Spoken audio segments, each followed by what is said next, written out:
martinu gooftaan du'aa ka'ee faarfadhaa ililchaana keenyi nuuf taa'e. Gammadaa martinu gooftaan du'aa ka'ee faarfadhaa ililchaana keenyi nuuf taa'e.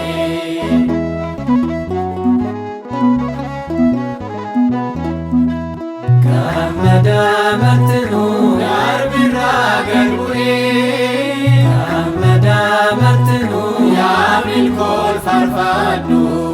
Gammadaa martinu akka ilma isee gammadaa martinu baganaa qabadhu. Gammadaa martinu nuto hin callisnu gammadaa martinu gooftaadhaaf faarfannaa.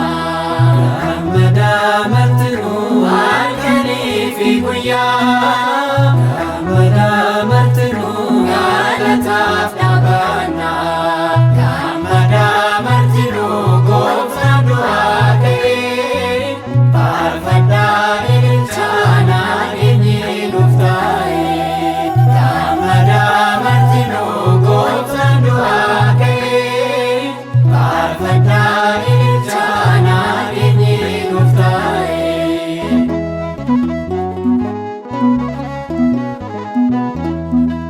Gammadaa martinu gaaddi eessa jira?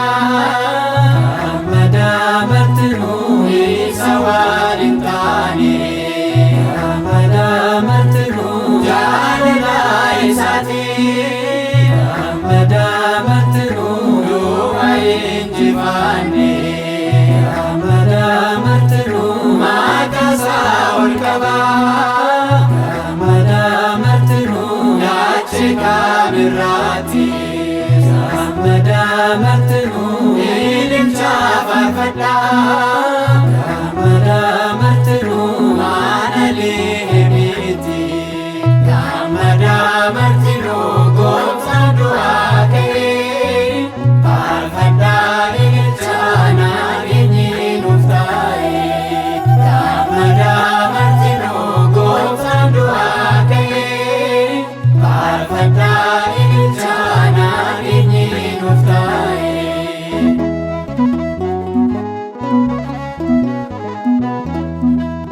Gammadaa martinu looga keenya kutee.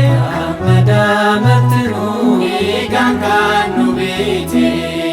Gammadaa martinu du'aan mo'ee. Gammadaa martinu kaansa kan nu goone. Gammadaa martinu afaan ooluu. Gammadaa martinu isa ol nu qaabe. Gammadaa martinu faarfadhaa martinu. Gammadaa martinu gooftaa kabajaati. Gammadaa martinu gooftaan du'aa ka'ee faarfadhaa ililchaana keenyi nuuf taa'e.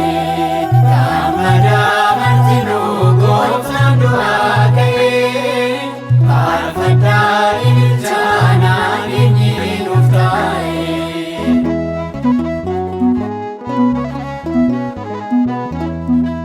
Gammadaa martinu har'a gaaddiin jiru. Gammadaa martinu inni hinameera. Gammadaa martinu har'a si'oolitis.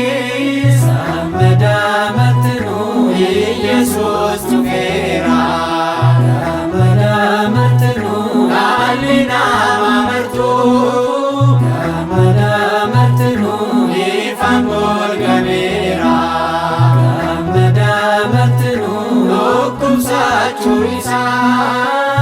Gammadaa martinu isaa baheera.